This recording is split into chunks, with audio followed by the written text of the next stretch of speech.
You have to start somewhere, even if that occasionally means right back at square one. That seems to be the thinking of a coalition of U.S. lawmakers who, on Monday, reintroduced proposed legislation seeking to prevent automated bot accounts from dominating online sales. Dubbed the Stopping Grinch Bots Act, the measure aims to prevent what are in effect scalpers for physical goods ahead of the holiday season. New tools are needed to block cyber scammers who snap up supplies of popular toys and resell them at astronomical prices, Senator Richard Blumenthal of Connecticut, one of the bill's 4 Democratic sponsors, is quoted as saying in an accompanying press release.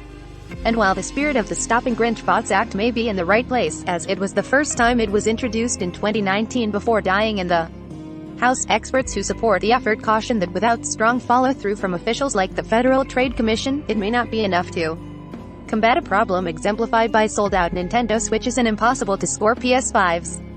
So observed John Brile, the Vice President of Public Policy, Telecommunications, and Fraud at the consumer advocacy-focused National Consumers League. Overmail. Speaking of the similar 2016 Better Online Ticket Sales Bots Act, which was signed into law by former President Barack Obama and seeks to prevent automated ticket scalping, Brile acknowledged the difficult task of preventing bot-powered scalping and markups.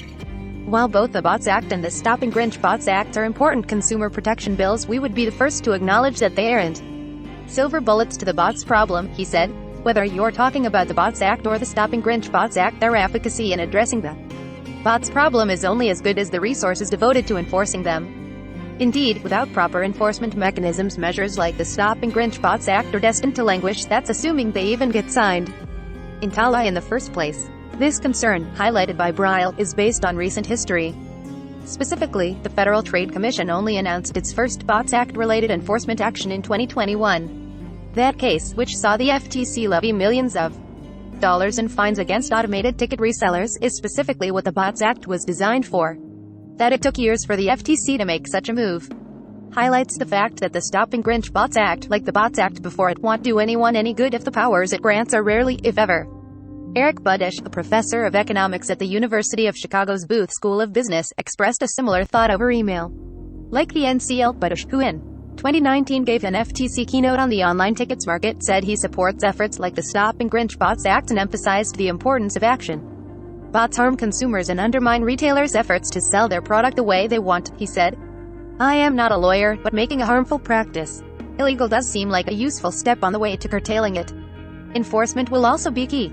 According to the Office of Representative Paul D. Tonko, DNY, the bill's sponsor in the House, 50% of all web traffic is generated by some form of Brile, like Budish, emphasized that there's plenty more which needs to be done.